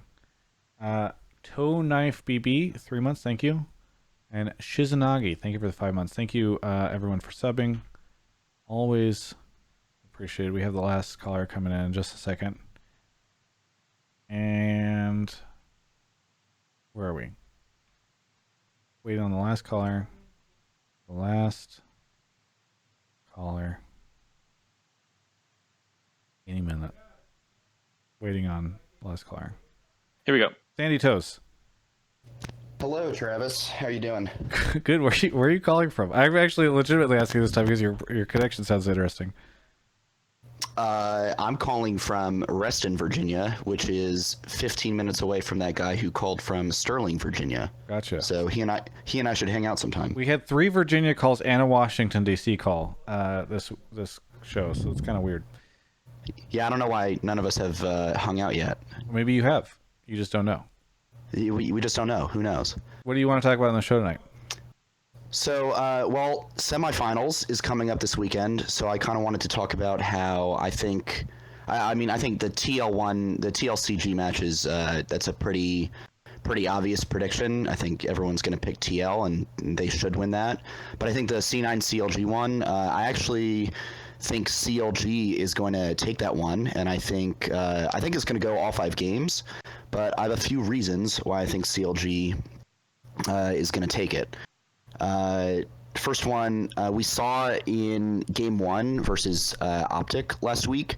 They did not play super great in that game. That game was kind of a mess, but something that Weldon talks about a lot is that kind of mental resiliency, and I think they really displayed that in the fact that they were really on defense for most of that game, but managed to stall it out and keep fighting and keep looking and capitalize on Optic's mistakes throughout the game to eventually take that win. And then from there, I think they really showed what a team that has a lot of confidence in themselves and their abilities can do, which is why Game 2 was a lot easier, and then Game 3 just seemed like a stomp from all things considered. So I think in order to go up against a team like C9, where you've got the Reaper drafts and everyone's number 1 pick for MVP and Sven Skaren, you got to have that mental resiliency. The other point I have is that I think C9 can actually be kind of predictable with how they go about games. I think everyone seems to see them go, to kind of Sven Skaren's going to go camp mid lane a lot, get Niski ahead. Sneaky and Zazel will kind of do their thing in lane. Sometimes they'll be okay, sometimes they'll be really good. I think right now, I think Sneaky during the regular season, he was at like -75 for CSD at 10 or something like that. He was like slightly under 0 for both CSD and experience at 10.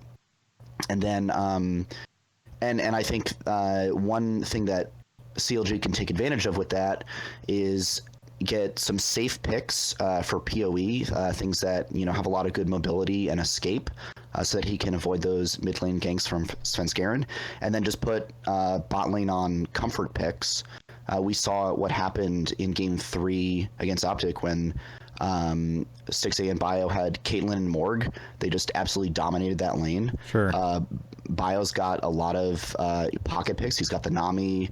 I don't know how in meta the Lux is anymore, but he's still got that in his back pocket. Yeah. So anyway, those are my reasons. CLG 3-2. CLG 3-2. Okay, so this is fun. We actually have a prediction for this weekend. So you think TL over Clutch, but obviously the call is mostly about CLG over C9. Well, this would be it's kind of weird given the last time that they matched up, and how that went. Mark? I think C9 will win pretty handily. If I had to put a number on it, I'd say 3-1 C9 right now. I don't think it will be as easy as it looked in that last game, where CLG kind of gave away what their bot lane was going to be, and it got hard counterpicked. I think they're smarter about doing that again, but they're still early rotationing Azir in the previous series against Optic, and I don't think they'll be wanting to do that versus C9, who are much better about playmaking. I think the way I look at it is, if PoE can actually neutralize Niski, then maybe they have a chance to win. Yeah. Because I do favor CLG's bot lane just a little bit, but not like a ton. And I favor Svenskeren quite a bit, and I favor Licorice quite a bit. Yep. Yeah. So like, And if that's somehow how I'm they looking can, at it. yeah, if somehow they can win bot and mid, maybe they'll be able to get enough to beat C9. But I really don't think, from what I've seen, they will be able to do that. I feel like there will be games where bot lane will win for C9. There will be games where mid lane wins for C9, and I expect top and jungle to go in their favor nearly every single game. And I don't even feel like any of the advantages CLG could have are that big. Like even if PoE does well into Niski, it's mostly like, well, at least Niski's not doing anything either in the early game. Not like, aha, I've shit on him kind of thing. Right. I mean, that's what I mean. Looking at the C9 lineup and comparing it to CLG just head to head, agree with Mark that like the bot line is the only area where it looks like. I mean, we're talking about how Svenskeren is a strong, likely candidate for MVP. There's just nobody on CLG that is that caliber of a player, and I can't look at like CLG's drafts and feel like they are okay. Well, they're just gonna like do all this crazy shit, and it's gonna like completely outdraft C9. You know, like that's how they're gonna win. It's just it doesn't. It's hard for me because I don't see a traditional path to victory for CLG over C9. I think it'll be 3-1 C9. I think CLG will somehow pick up a win, but C9 will win in the end.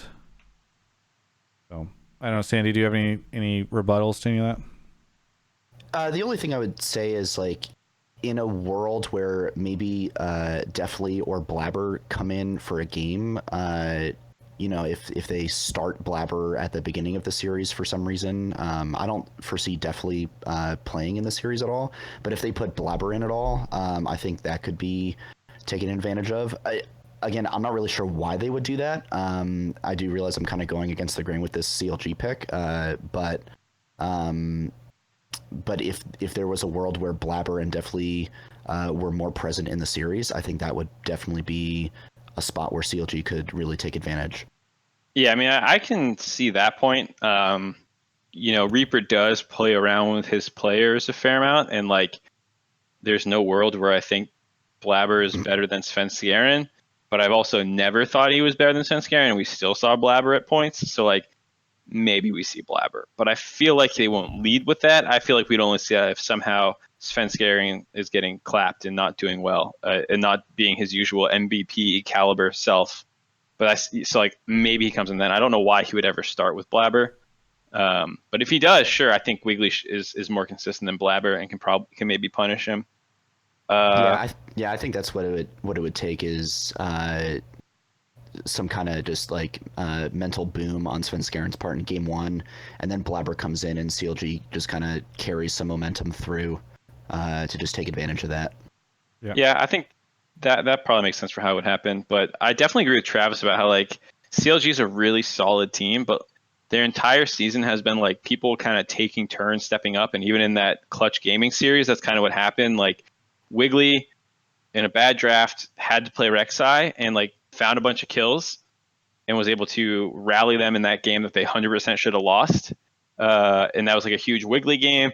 Game 2 was a huge Ruin game and PoE game. They were like the soul laners hard carried that one, and then the third game was the bot lane hard carrying.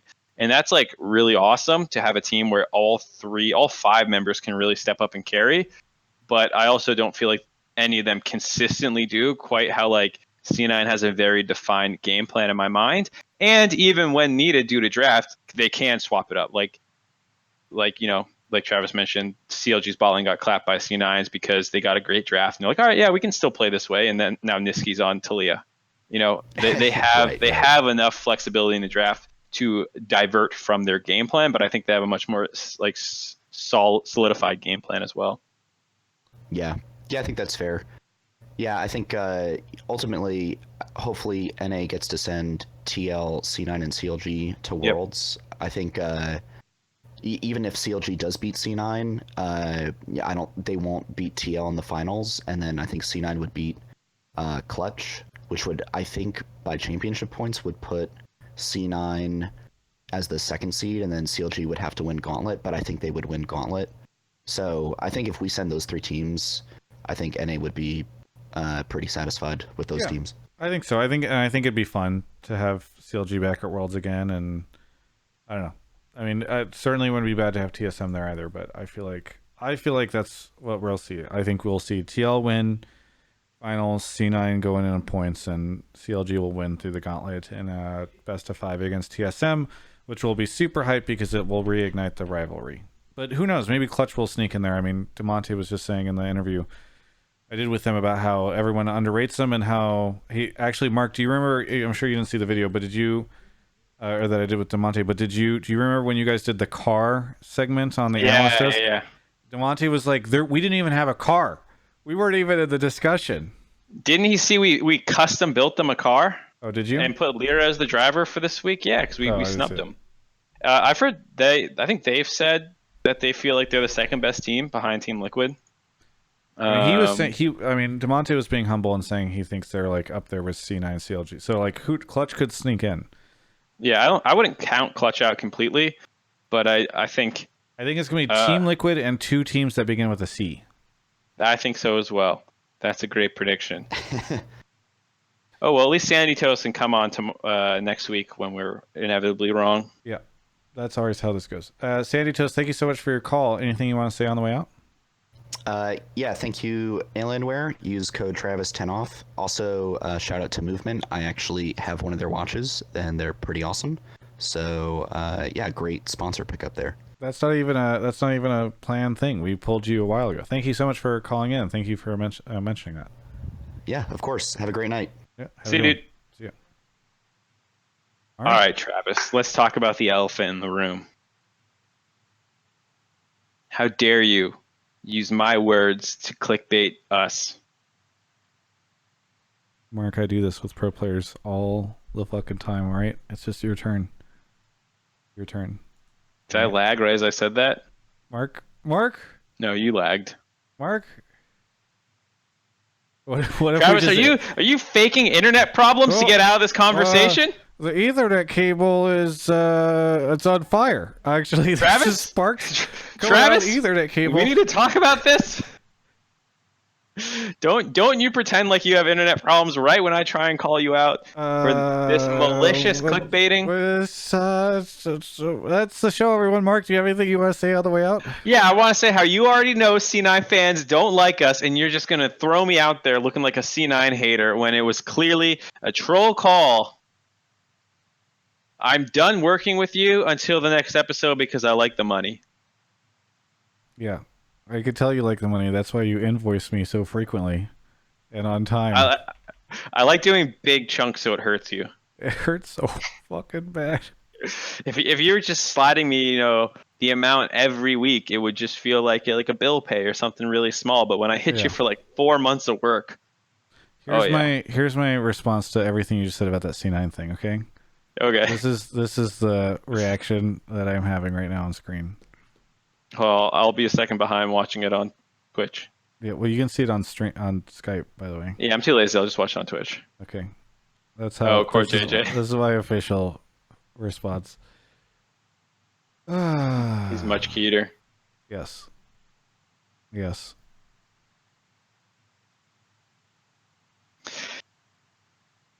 Mark, anything you want to say at the end here?